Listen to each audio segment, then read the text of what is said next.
O selo e a marca, parte 2. Isso mesmo, vamos dar sequência no que nós começamos na semana passada. Vamos lá!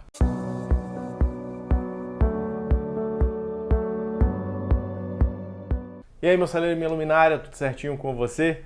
Seja muito bem-vindo aqui para mais uma semana de estudos da lição da Escola Sabatina.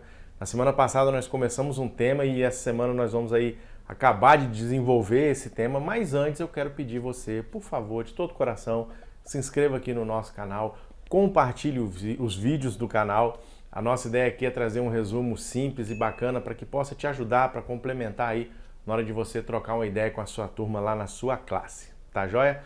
O nosso texto base dessa semana, Apocalipse 14, de 9 a 11. Estamos ali na terceira mensagem angélica, o desenvolvimento dela. E já começamos com a nossa tirinha. Dá uma olhada aí e vamos analisar alguns pontos dessa tirinha. Nós temos aqui uma mulher e ela está bem confiante no que ela está falando. Olha aí o rosto dela, né? Bem centrada. E ela fala o seguinte: é impossível haver um decreto dominical nos nossos dias, tanto quanto é impossível uma perseguição por causa de opinião e de convicção, quanto mais um decreto de morte. Em contrapartida, nós temos do outro lado aí um texto do grande conflito. Será dito que seus conscienciosos escrúpulos são teimosia, obstinação e desprezo à autoridade. Serão acusados de deslealdade ao governo. Isso está no grande conflito na página 382. E o que a gente pode então analisar na tirinha em questão do que nós estamos estudando? Realmente, se nós pararmos para analisar, hoje tem lei que defende os seres humanos, os direitos humanos, hoje tem lei para tudo. Você não pode ofender uma pessoa. Realmente, se nós olharmos para esse lado aí, leis de liberdade religiosa, parece ser realmente impossível. Mas o decreto dominical, as coisas que irão acontecer, elas vão mexer no âmbito mundial. E aquelas pessoas que permanecerem firmes vão ser taxadas ali como aquelas que estão trazendo as coisas ruins para o mundo. E daí tudo vai se desenrolar. Por exemplo, se nós chegarmos já aqui na lição de domingo, traz para a gente umas histórias que aconteceram na época da supremacia papal, na Idade Média. Você já ouviu falar nos valdenses? Os valdenses foram um povo, vieram liderados, né, surgiram a partir de Pedro Valdo, que era um frei da igreja, foi contra algumas coisas que a igreja fazia, e ele não aceitava abaixar a sua cabeça para seguir as doutrinas de homem. Então começaram a ser perseguidos, começaram a ser mortos, massacres que aconteceram assim de maneira terríveis. Eles viviam nos vales de Piemonte e certa vez ali atacaram esse vale, mataram muitas pessoas. As crianças de colo eram tomadas das suas mães, pelas cabeças eram arremessadas contra rochedos. As crianças eram dilacerados, seus membros superiores e inferiores, adultos mortos, ou seja, era um massacre terrível. Um outro massacre que é muito conhecido foi quando o Duque de Saviola manda 8.000 soldados para o território dos valdenses e fala o seguinte: ó, vocês vão ter que tomar conta deles aí e cuidar deles. E eles aceitaram isso, as pessoas moravam dentro da casa dos valdenses os alimentavam, só que em 1655, esses soldados de madrugada ouviram um sinal e começaram a fazer um massacre com aquelas pessoas que os alimentaram, que cuidaram deles. Os valdenses não aceitavam o homem como líder, e sim Deus como líder. Você acha que vai ser diferente no nosso tempo? Com certeza não. A igreja perseguindo em nome de Deus vai encaixar muito bem com o nosso futuro e com o que a gente vai debater aqui no restante dos dias da semana. A Bíblia traz pra gente que a besta ela teria um pequeno período de poder, curto período de poder. Quando nós vamos para as profecias, quando nós encontramos ali dias nós traduzimos para anos. A profecia, como a gente sabe, ela não se entende, 95% não se entende como se lê, são simbologias. E em Números, em Ezequiel, mostra pra gente que um dia em profecia é referente a um ano. Nós temos então ali alguns períodos, né, que realmente se comprovaram perfeitamente na história do mundo, esse dinamismo de dia a ano. As 70 semanas de Daniel se cumpriu perfeitamente. Quando nós vamos para o ano 538 até 1798, 1260 dias, a Bíblia fala que a besta teria um poder por 42 meses. Se nós pegarmos no tempo de João, quando tinha 360 dias, e fazer esse cálculo aí de 42 meses, nós vamos chegar a 1260 anos.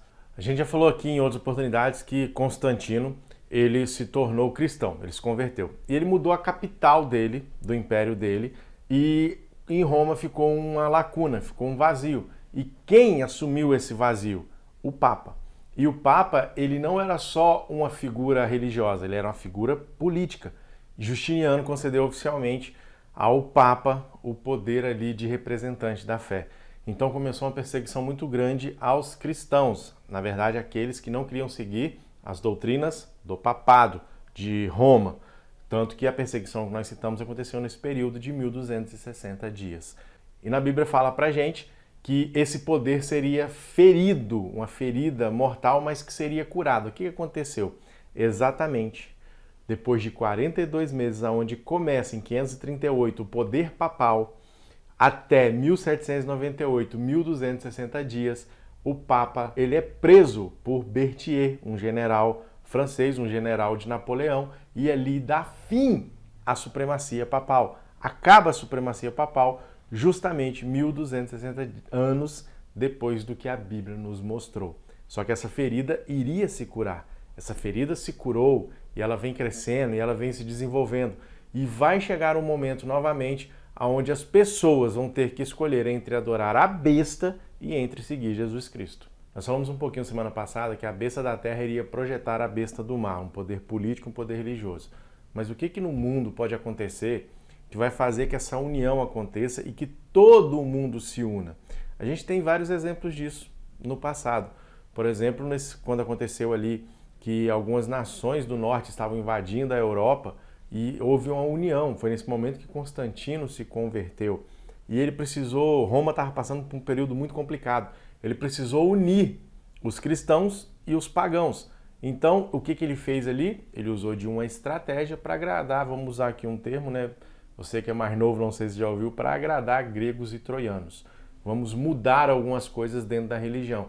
Literalmente, Constantino foi usado pelo diabo e as pessoas que assumiram ali, os líderes religiosos que assumiram, deram sequência a isso depois. Em grandes momentos de crise no mundo, na história passada, nós temos então aí momentos que surgiram tiranos, que surgiram líderes praticamente mundiais. Nós sabemos disso lá desde o começo da história do mundo. Vai chegar um momento, como eu disse, que isso vai acontecer no nosso tempo. A gente não sabe precisar quando, a gente não sabe também falar como isso vai ocorrer, mas a gente tem pequenas pinceladas de coisas que podem levar a isso. Mais para o final, aqui lá para sexta-feira a gente vai falar mais a fundo sobre isso. Porém, Apocalipse, nós temos ali, Apocalipse 14, nós temos dois grupos de pessoas. Aqueles que adoram a marca da besta e aqueles que têm o testemunho de Jesus e guardam os mandamentos de Deus. São grupos distintos. E aqui está falando bem claro, os mandamentos de Deus. Não é um, não é dois, não é três, são os mandamentos. E se não fosse importante guardar os mandamentos de Deus, por que estaria ali no livro de Apocalipse? Por que estaria na Bíblia? Os 10 mandamentos foram abolidos na cruz, mas por que então, anos depois que Jesus foi ao céu, João, o último discípulo, velhinho, recebe ali, bem grande, por várias vezes se repete, nós temos em Apocalipse 14, nós temos em Apocalipse 19, os mandamentos de Deus que guardam. E dentro dos mandamentos de Deus, está ali o quarto mandamento, está ali o sábado e não o domingo. Nós temos na história momentos em que as pessoas estudaram as profecias e interpretaram de uma maneira que não aconteceria aquilo, e aquilo trouxe ali muito desânimo, e muitas pessoas abandonaram a fé. Por exemplo, o grande desapontamento de 22 de outubro de 1844. Só que nós estudamos tão a fundo a Bíblia, e cada vez que nós buscamos, nós vamos entendendo o conceito que Deus usa para poder alertar o seu povo, e que essa profecia do capítulo 13, do capítulo 14 de Apocalipse, ela vai se cumprir e ela está se cumprindo de uma maneira gigante. Agora, ao pregar também, nós temos que ter muito cuidado para não ofender aquelas pessoas que não conhecem, que não entendem. Como eu volto a dizer aqui, nós temos um sistema religioso. E essas pessoas que fazem parte desse sistema religioso, muitas delas são mais sinceras do que nós. Lá em João fala, né? Jesus fala, existem muitas ovelhas minhas que estão em outros apriscos. É preciso que elas venham para mim. Então, essas pessoas vão entender qual é o selo de Deus e a marca da besta. E por falar em marca, essa é a palavra hoje da nossa rede semântica. Lembra do nosso conceito? Eu vou falar uma palavra para você aqui e você já vai juntando a sua turminha para quando chegar lá na classe, cada um falar uma palavra que se encaixe com marca dentro do contexto que nós estamos falando e você debate junto com eles. E a minha palavra que eu vou trazer para complementar a palavra marca vai ser pertence, pertencer. A pessoa que fizer a escolha, ela vai pertencer a um lado, ao lado da marca da besta ou ao lado do selo de Deus.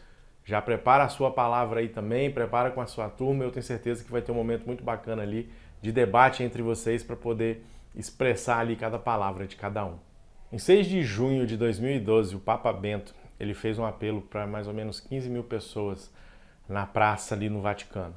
E ele fez um apelo do seguinte, que todos deveriam guardar o domingo, separar o domingo para ter tempo para a sua família, para cuidar da sua família.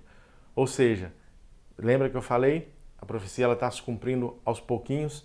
Não é nada aqui de um decreto mundial, mas foi algo que foi lançado para acontecer. E em momento nenhum na Bíblia nós encontramos, eu já falei isso aqui na semana passada, algo na Bíblia que fale que o sábado foi abolido. Inclusive, a Igreja Católica reconhece que ela que fez essa mudança. Na verdade, Constantino fez a mudança lá em 321. A Igreja Católica assumiu e ela desenvolveu esse decreto de mudança do sábado para o domingo. Existe uma carta chamada Dies Domini, do Papa João Paulo II, no qual ele fala o seguinte, que a escolha de guardar o domingo é simplesmente uma homenagem ao dia em que Jesus ressuscitou. O dia bíblico é o sábado, mas a igreja achou melhor fazer essa homenagem a Jesus Cristo. Então, eles sabem disso. A liderança reconhece isso. Só que o orgulho, a altivez de não, nós mudamos e vai seguir o que nós estamos falando. Igualzinho lá no tempo da perseguição da Idade Média. É a mesma coisa. Mas aí tem muita gente que fala assim, não, mas foi abolido, os mandamentos foram mudados, está lá em Mateus 22. Será que foi mesmo? Será que foi? Abre a sua Bíblia comigo em Mateus no capítulo 22, vai lá. Mateus 22, nós vamos ler os versos 34 em diante. Lê comigo aí, ó. Entretanto, os fariseus, sabendo que Jesus havia silenciado os saduceus, reuniram-se em conselho. Um deles, intérprete da lei, querendo pôr Jesus à prova, perguntou-lhe, mestre, qual é o grande mandamento da lei? Qual é o grande mandamento da lei? Ou seja, qual é o grande mandamento dos 10 mandamentos? Jesus respondeu, ame o Senhor, seu Deus, de todo o seu coração, de toda a sua alma e de todo o seu entendimento. Este é o grande primeiro mandamento.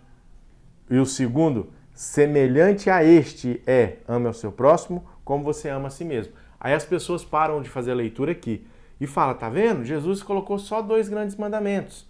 Mas agora olha aqui, ó, o verso 40. Desses dois mandamentos dependem toda a lei dos profetas. A pergunta do rapaz aqui é o seguinte, qual é o grande mandamento da lei? Dos 10 mandamentos, qual é o mais importante? E Jesus resume os 10 em 2, porque do primeiro mandamento ao 4º mandamento fala de amor a Deus. Não terás outros deuses diante de mim, não falarás o nome do teu Deus em vão, guardar o sábado. E já os outros 6 fala de amor ao próximo, não roubar, não matar, não adulterar. Ou seja, os 2 grandes mandamentos da lei de Deus, os 10 mandamentos, são seguir os 4 primeiros de amor a Deus e os outros 6 de amor ao próximo. Desses 2, o resumo desses 2 fazem toda a lei. Então Jesus não falou para abolir, está aqui na Bíblia, não acabamos de ler, gente? Ou seja, a gente tem que ler com espírito de oração e buscar o que realmente a palavra está falando e não o que eu quero. Deu para entender? Game over, fim de jogo. Exatamente. O mesmo plano que Satanás usa hoje, ele usou lá no céu, que era o quê? Colocar a lei de Deus à prova. A ideia de Satanás era o quê? Era melhorar o reinado divino. E hoje a igreja romana, ela quer melhorar o reinado divino. Não, Deus colocou esse aqui, mas nós colocamos esse daqui porque a gente acha melhor. Não tem esse negócio de a gente acha melhor. E essa ideia de Satanás é a mesma que ele usou durante todo o tempo e ele tem usado e vai usar mais fortemente. Nós falamos aqui de chegar um momento de se unir, de fazer uma união entre a besta do mar e a besta da terra. A besta da terra, na Bíblia, são os Estados Unidos.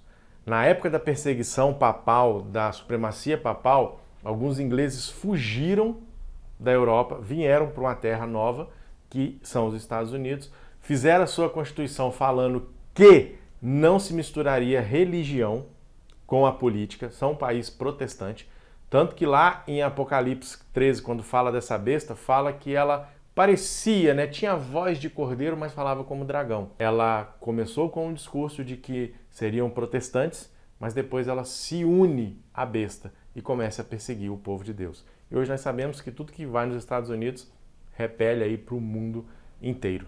Nós tivemos a pandemia algum tempo atrás e com a pandemia um decreto que os lugares deveriam fechar e as pessoas fechavam.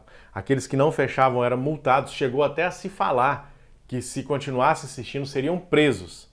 Aí lembra da tirinha? Ah, não tem condições. Tem sim. Se por uma pandemia aconteceu isso, a gente não sabe o que vai acontecer lá na frente para levar esse decreto.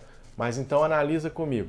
Uma das coisas boas que aconteceram na pandemia foi que com o fechamento de vários lugares, o isolamento de vários lugares, a natureza ficou mais forte. Lugares que estavam sujos, assim, perdidos ecologicamente falando, se restabeleceram, voltaram a ter a sua beleza. Por quê? Porque o homem já não estava mais lá. Surgiu então alguns comentários de que deveríamos parar um dia da semana para poder a natureza respirar, para os carros não poluírem, para as pessoas não maltratarem a natureza, dar tempo para a sua família. E que dia você acha que vai ser esse? Que dia que cogitaram? Começaram a cogitar o domingo. Voltamos à normalidade. Os lugares estão sendo degradados novamente. Chegar o momento em que vão falar não, estão o homem destruindo de novo. Então é uma ponta, em vez de ser ecumenismo, né, o ecumenismo. Então as coisas realmente estão acontecendo, é só abrir os olhos, é só buscar a Bíblia, meu jovem. E aqui eu falo para você, meu saleiro e minha luminária, permaneça firme nas suas convicções não religiosas, nas suas convicções bíblicas, do que está falando na palavra de Deus. Quero terminar contando uma pequena ilustração para você aqui. Não sei se você já assistiu essa pegadinha, né, esse conceito aí que fizeram para poder dar uma lição para a galera, que um jovem entrou no elevador. E aí o elevador parou no primeiro andar, entrou outra pessoa e se abaixou. Ele ficou olhando, achou estranho, mas tudo bem. Quando chegou no segundo andar, entrou outra pessoa e se abaixou. Duas já não tá tão certinho, né? Ficou mais estranho ainda. No terceiro andar, a pessoa entrou e se abaixou também. Falou, aí já tá confuso, alguma coisa está acontecendo. No quarto andar, entra outra pessoa, se abaixa. Todo mundo estava combinado. Quando essa quarta pessoa se abaixa, ele sem falar nada, sem entender o porquê, ele simplesmente se abaixou. O que esse experimento social trouxe, a reflexão é a seguinte: como as pessoas são influenciáveis. Muitas vezes não sabem nem o porquê, nem como, sem sentido, mas eles seguem o fluxo. E vai ser assim no fim dos tempos. As pessoas vão simplesmente seguir o fluxo. Ah não, tá lá o decreto, eu vou seguir, eu vou junto. Por quê? Porque não tem uma base bíblica, porque não buscam estar ao lado de Cristo. Então você, meu jovem, você, minha jovem, meu saleiro, minha luminária, você conhece a verdade. Você tem nas suas mãos a palavra de Deus que vai mostrar um futuro, que está mostrando um futuro onde nós vamos ter que tomar uma decisão importante. Meu jovem, que você seja selado, que você seja marcado pelo selo de Deus. Um abraço para você, fica com o Papai do Céu, espero que eu tenha ajudado de alguma forma. A gente se encontra semana que vem. Tchau, tchau.